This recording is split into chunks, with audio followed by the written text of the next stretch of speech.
going to South Korea to spend New Year's Eve, and my first flight is Hong Kong.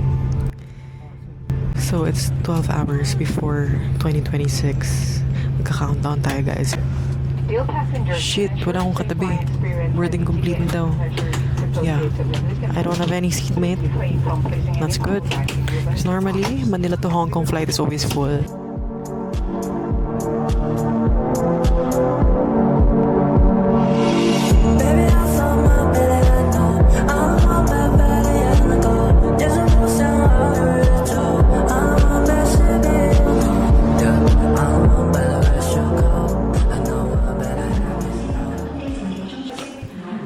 This is currently my favorite perfume from Sri Lanka. Spa Ceylon. That's the name. Ilang ml ba to? Kasi muntik na siya i-confiscate kanina. Pero sabi okay naman daw. 100 ml. I think my tripod captures so much attention. Nakatingin yung mga tao naglalakad dito. So why am I in Hong Kong? This trip is very last minute. Napag-decidean ko lang na, okay, fuck it. Let's do a New Year trip. Normally, I wouldn't. If magta-travel ako ng December or ng winter, I would do the first week of December hanggang first week lang or second week maximum. And then, kung next year na, kung January, I'm gonna go 2 weeks later after ng New Year. Kasi dun pa lang mag-start magmura yung presyo, like bumalik sa normal. So, ang pinaka-expensive dates to travel to starting second week of December until second week of January.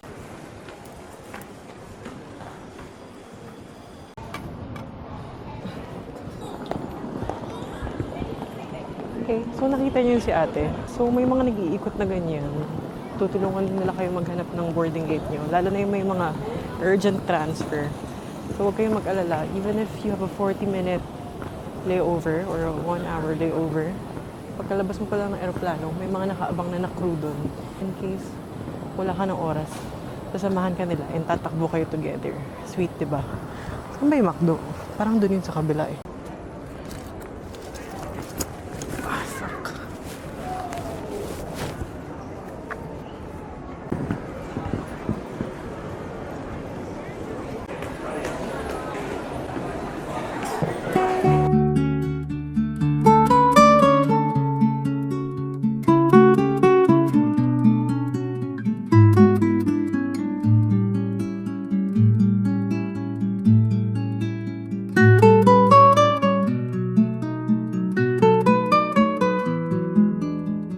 So when I eat anything fast food na may fries, ang una kong kinakain is yung french fries. Inuubos ko muna siya because I never eat cold fries. So habang mainit-init pa siya, kakainin ko na siya. Kasi kapag malamig na siya completely, hindi ko na yung kakainin. Tatapon ko na yun. Ang sarap.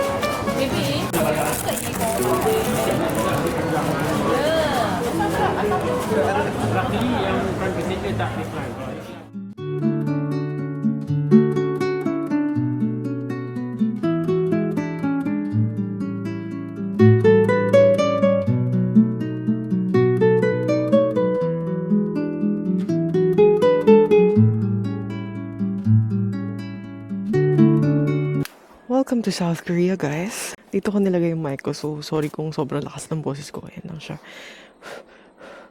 Kitang-kita nyo naman po. Umuusok po ang bunganga ko. Nine-neighbor maps ako. Okay, let's go. So, going to Myeongdong. So, I'm staying in Myeongdong, guys. Going there to the main shopping street. It's gonna take me a 700-meter walk. But last night, so much things has happened last night. So, I arrived Korea. Hindi ako nag-vlog kasi sobrang hassle mag-vlog, guys. Sobrang lamig. It's negative 10 degrees. I arrived siguro mga 10 p.m. in Korea. Tapos ang pila sa immigration was 2 hours, guys. It was craziest immigration that I had in my life. Kasi sobrang haba, sobrang bagal ng pila gumalaw. So, hindi na ako nag-vlog. And nagmamadali ako kasi nga magka-countdown na. Umaabot pala yung mga turista dito. So, I arrived 12:30 a.m. sa Seoul City Center. Tapos, binaba ako ng bus siguro mga 3 kilometers before kung saan niya dapat ako ibababa, which is Myeongdong Station, the last station ng bus. Binaba niya ako kasi blocked lahat ng roads, nakasarado lahat ng kalsada because it was New Year's Eve and may mga events. Wait lang, naninigas na yung kamay ko. So, kailangan ko na mag-gloves.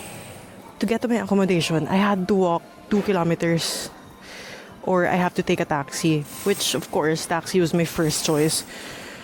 Kaso walang mabook. Kasi nga, sobrang busy ng New Year's Eve rush. Tapos block pa yung roads. Nag-decide ako kung mag-aantay ako mag-book ng taxi. Kung tatayo ako doon na alam ko namang hindi ako makakabook. Which ginawa ko, siguro tumayo ako mga 15 minutes para mag-try mag-book. And ang ending is, wala talagang mabook. And so what I did was, naglakad ako guys, 2 kilometers. Carrying my 35 kilo bags. Malaki yung bags ko kasi Cathay Pacific ako. So, malaki yung baggage allowance. Tapos, uphill pa.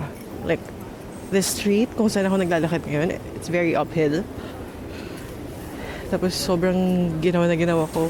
As in, naninigas yung kamay ko, yung mukha ko, naiiyak ako, sinisipon ako. Yung sipon ko nasa bibig ko na. That's nasty, but yeah.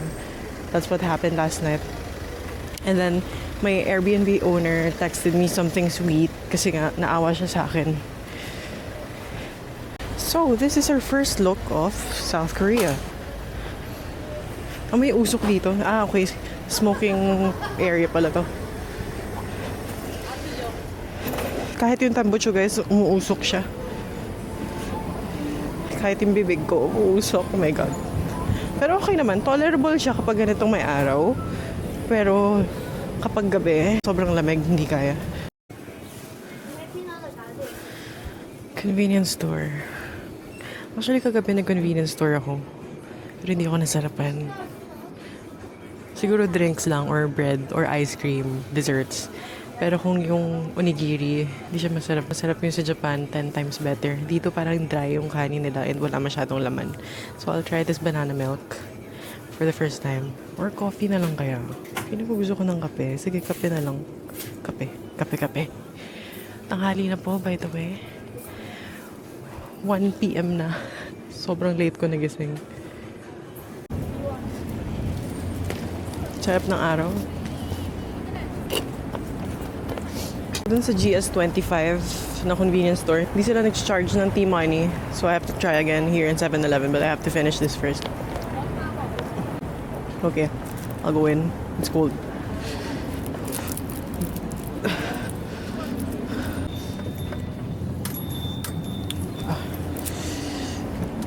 It's such a tiny store. I feel so claustrophobic. Hindi ako pumasok, guys. So, magpapacharge na lang ako sa mismong Myeongdong Station. It was store here. That's egg bread. Pero hindi pa ako gutom, so later na lang. So, this is the very famous shopping street. Myeongdong Shopping Street. Even though it's just 1 p.m., ang dami ng benta guys. Ang dami ng street food sa tabi-tabi. Pero mas marami pa yun mamaya. But, if you want to try the authentic Korean street food, don't go here. I'm gonna give you different options. Nag-research ako. Kasi even the locals ay umaaray sa presyo ng mga to. This one, shrimp. It's 10,000 won. Magkano yun? 10,000 won. So mga 420 pesos for a single serving. Maliit lang. So, ganun yung mga presyohan dito. Mga 400 pesos, 500 pesos kada piraso. And it's not even the real Korean street food. It's a modernized, innovative kind of food. Chat, Oreo na churros. So, later tonight, we're gonna go to one of the authentic... Ang popogi ng mga Koreano. We're gonna go to one of the authentic Korean street foods. So, Olive Young. Di kasi ako mahilig sa skincare, guys. Di kasi ako yung type of person na parang pick me ng tunog nun. But yeah, totoo naman. Wala pang ako sinasabi. Hindi ako yung type of person na nagpapalit-palit ng skincare. So, if something worked out for me, yun na yung gagamitin ko for the rest of my life. Not unless bigla ako mag-purge or biglang, di purge yung term. Like, biglang hindi na ako humiyang. May ganun yun eh. Parang after 2 years of using one product, hindi ka na magiging hiyang. Romand. Uso to dati eh. Hindi ako mahilig sa ganyan. I like my Dior and my NARS. Yun lang gusto ko.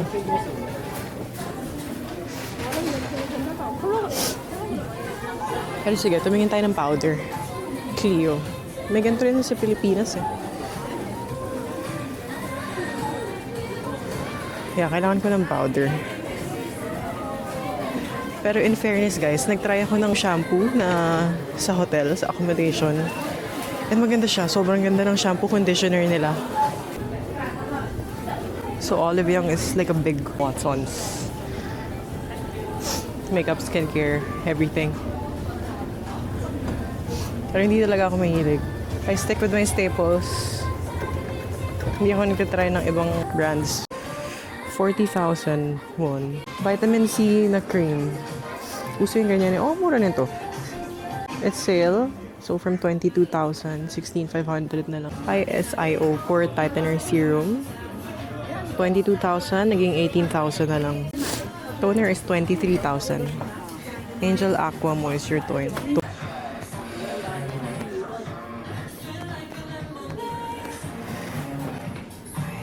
Labas muna tayo. I'm really not interested in skincare, guys. Anyway, marami naman tayong araw dito. We have 2 weeks here in Korea, so walang problema. Pwede naman bumalik anytime. Oh, this is cute. So, ganito pala siya. 218,000 won. Cute! Gusto ko yung parang boots, yung ganito. Sarado yung likod. Same price, 218,000. So, ito ganito. Gusto ko to. 278,000 won. As in, pang winter talaga. Sarado. It's warm and fluffy inside. Ang kapal ng fluff niya, guys. Parang mga 3 layer, but not shoes. So, this is 189. I like this. 189,000. Cute. I like this color. Pero pwede siya pang gym. Pwede rin siya pang casual. Or something like this. 129,000. Magkano yun? 129,000. Or this color. Ito rin, cute din to. 159,000. So, I like the cream or white. Para pwede siya with any color.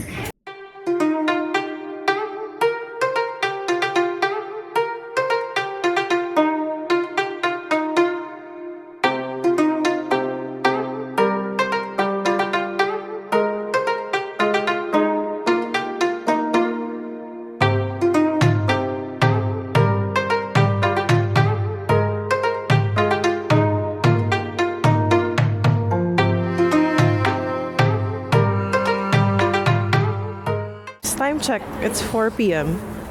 I'm here in Dongmyo Flea Market. That's small. Basically, thrift shops. Pero wala sa actual shops. Nasa kalsada lang siya. Like this. Hindi lang siya mga damit. May mga random stuff din.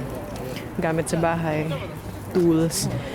But, I'm here to look at the puffer jackets. Kasi, mura dito. Ano ba? Nag-Yossi ito nasa harap ko. Hindi yan. Medyo mahal pa yan. So, sabi nila, para makahanap ka ng mura, yung nakapatong lang sa lapag, sa sahig, doon, magkakalkal ka. And it's getting colder now. Hindi ko na chinek yung weather. I'm starting to feel the coldness, most especially on my legs, kasi dalawa lang yung layer ko. Pero sa taas, for my top, wala, okay naman ako. Yung kamay ko lang, tsaka yung legs ko, yun yung nilalamig. May hiking sticks po. Ayan na, nakikita ko na yung mga damit na nasa kalsada. So, para siyang Korean surplus. Ayan, titingin tayo. So, kung gusto niyo mag-ukay sa Korea, kung wala kayong puffer jackets, dito na kayo bumili. Ipa-laundry nyo na lang. May mga Columbia siya. Pero normally yung naka-hanger. Medyo mahal. Ayun, ang dumi niya. Oh, sorry. Wala na masyadong tao. Pero kapag umaga, madaming tao dito.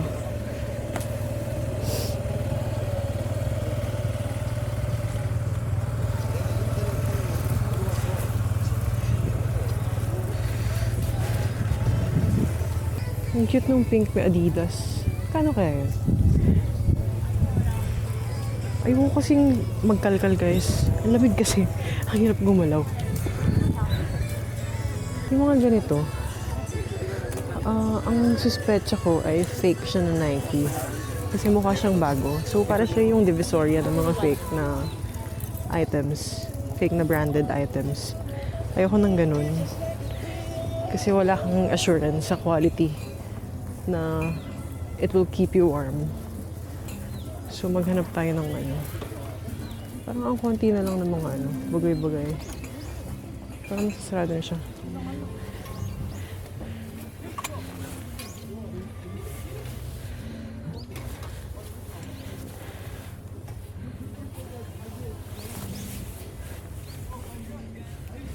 Parang nagsasarado na sila, nag-i-impake na sila.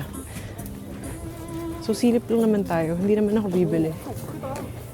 Doon tayo sa maraming tao, guys. Nakakahiya tumingin sa mga wala masyadong tao eh. Ano, may mga beanies, fleece jackets. Ayan, makikikalkal ka dyan.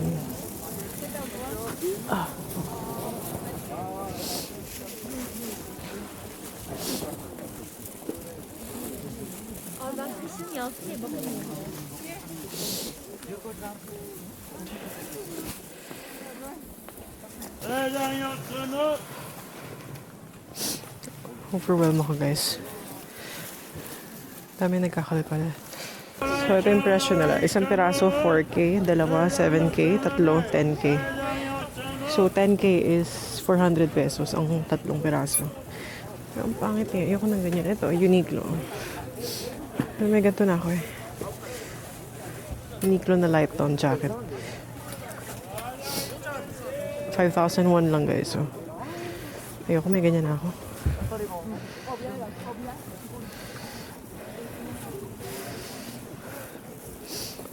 Gusto ko ng puffer na makapal talaga. Like this one that I'm wearing. Kasi ito lang yung nakaka-withstand ng cold. Yung iba hindi siya effective. Oh, 5,001 lang, guys.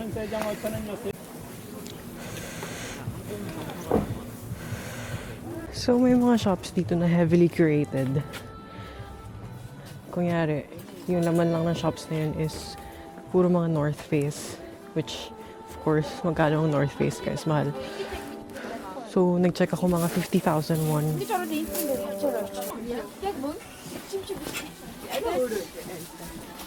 Parang ganito, guys. Puro North Face yung mga binibenta nila. Mga 2,000 pesos.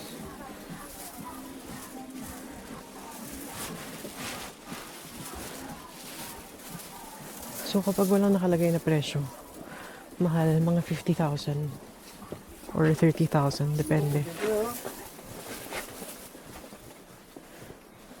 Actually, magaganda pa nga yung condition. Magaganda pa yung condition ng North Face, pero kaya ka nga mag-ukay para mapamura ka. So, may nakasalubong ako kanina. Sabi niya, dapat dun tayo sa store kung saan matanda yung may-ari. Parang ajushi yung may-ari ng store. Kasi totoo nga naman. Sobrang mahal ng mga binibenta nila, guys. Siyempre yung mga nasa sahig, mura lang 200 pesos or 400 pesos. Pero yung mga, yung mga nakasabit na ganyan, tapos nasa loob talaga ng store, is mga 1,600 or 3,200 pesos. So, mahal siya. So, ganun pala ang mga ukay everywhere around the world. Parang sa Pilipinas, di ba?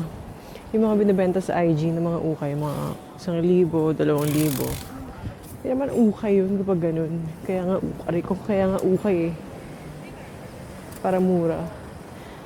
Pero wala, ganun talaga. Anyway, hindi naman din ako bibili. Ayoko din mag-laundry. So, let's go to Gwangjang. No.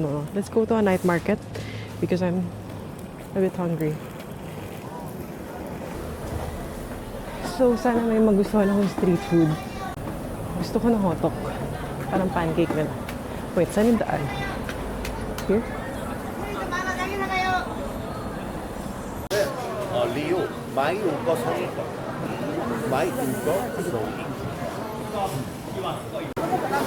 Okay, so ito yung hotok.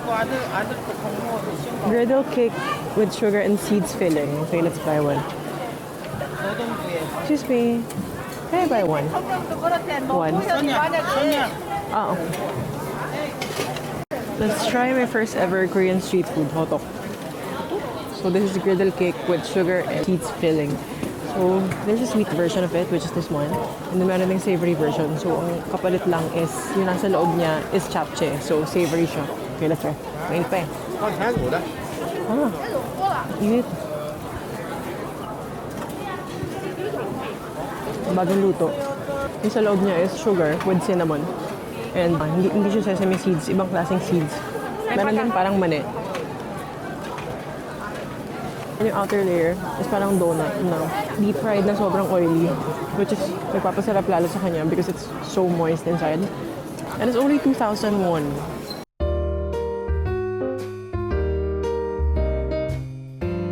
January 3? No, January 2. I'm staying at a guest house.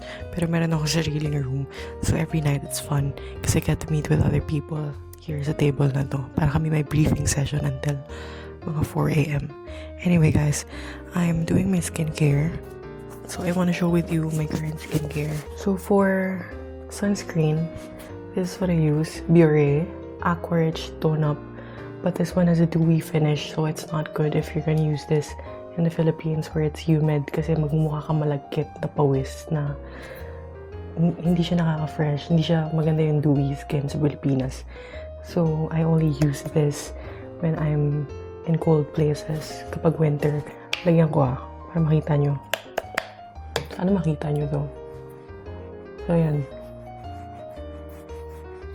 Yung finish niya mismo is parang may maliliit na beads. Pero hindi mo siya mararamdaman. Makikita mo lang siya with the glow. Para kang may instant highlighter. I am obsessed with not getting any wrinkles. That's my number one fear, wrinkles. So for my moisturizer, I got this in Japan. Pero meron naman sa Shopee yung ganyan. Basta, oh shit, sumabog tuloy. Make sure nyo lang na yung legit yung mabibili nyo kasi maraming fake na ganyan. Okay, so for my moisturizer, this is from Korea. Ili Yoon Ceramide Ato Soothing Gel. So, parang ito na yung pinaka-moisturizer ko. And I moisturize a lot. Kahit nasa Pilipinas ako. Pero sa gabi ko siya ginagawa. I don't put moisturizer in the morning kapag nasa Pilipinas. Pero pag winter na ganito, you really have to layer up your moisture on the face because it gets drying. And pansin ko lang kapag sobrang tagal kong exposed sa labas, kapag hindi ko tinatakpan yung mukha ko ng any scarf, namumula siya. As in, para ko may instant blush dito sa part na to. And the key para umupo ng maayos yung makeup mo sa mukha mo is you have to let it dry. We're too impatient sometimes na hayaang i-absorb ng balat natin yung skincare products. Kaya kapag naglagay ka na ng makeup, hindi siya cohesive. Halatang may pinatong kang makeup. So, let it dry. Let it absorb first. So, it's already 11 a.m. And wala akong masyadong plans today. Lalabas lang ako dito sa neighborhood ko. Kasi maganda yung background. The Namsan Tower, the Enzol Tower. Dito lang yan pagkalabas ko, yung kita siya sa background. And wala akong gagawin kasi I have work. I need to work. I have a lot of meetings today. So sa gabi, doon ako lalabas. I have a pub crawl in Itaewon. So I'll just try to sneak in videos later kasi hindi ako magdadala ng camera, baka mawala. Guys, I have been recording for 5 minutes. Non-stop talking. Talking about my makeup, like my makeup routine, the products that I use, my skincare. But it's not recording. Tangina. Anyway, hindi ko na uulitin lahat ng sinabi ko. So, I'm just gonna give you a quick run through with the products that I use. So, for concealer, saan na yun? No, wala pa. Concealer, I use Sephora Best Skin Ever.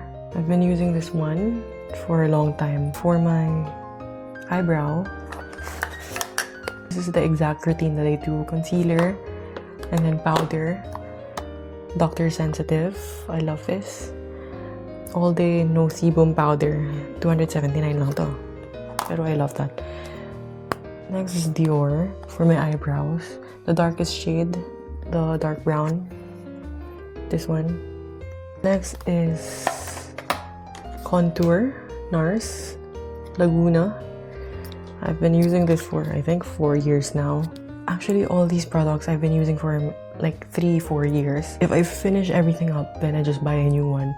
So hindi ako nag-explore ng other makeup options because makeup is makeup. It doesn't have to be complicated. But of course, for beauty gurus, then makeup is their life. But I'm not a beauty guru. I'm just a person who wants to put on makeup to look nicer. Notice how I put my blush here, sa taas ng, sa temple. Yan. And then, here, pa-diagonal. Ganyan yung direction ng blush. Para magmukhang lifted yung mukha mo. Because if you do a horizontal, then your face would look round. So, make sure that it's diagonal. And pababa. Make sure also that you have the same color of blush everywhere around your face. So, it's cohesive. It doesn't look like pinatong mo lang yung blush mo. So, I also put here on my chin to make sure that my face looks more snatched. And makes a huge difference. So, try it out. This blush is from MAC. Pinch Me. Shade Pinch Me. MAC. Next is highlighter. Dior. Okay.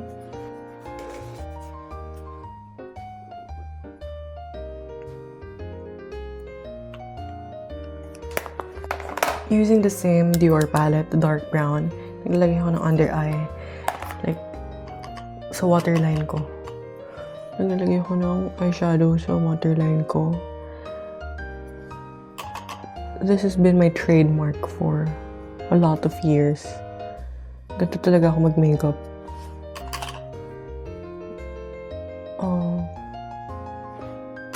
Putting eyeshadow or eyeliner in your lower lash line, you're missing out. It makes a huge difference. You look more mature. You look bolder. Pero ayoko nang naka-wing siya, like wing eyeliner. No, I don't like that. Ilalagay ko lang talaga. Kung saan nag-e-end yung mata ko, then dun din mag-stop yung eyeshadow. So, the inner corner of my eye, Vice Cosmetics eyeliner. Black, jet black. So, yung loob.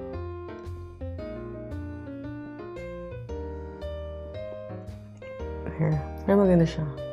I like bold eye makeup look.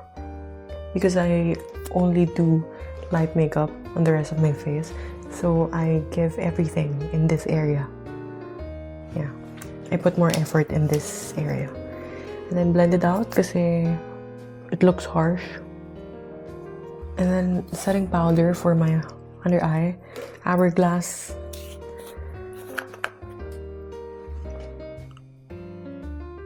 So, if you're gonna ask me if there is any difference with using high-end makeup or luxury makeup versus drugstore makeup, yes, there is a difference. And you have to try it out for yourself. But just a reminder that your makeup kit doesn't have to be all luxury. Whatever products that works for you, then go for it. Like me, I have 80% luxury because these are the brands that I've been using for a long time. And the specific products that I love.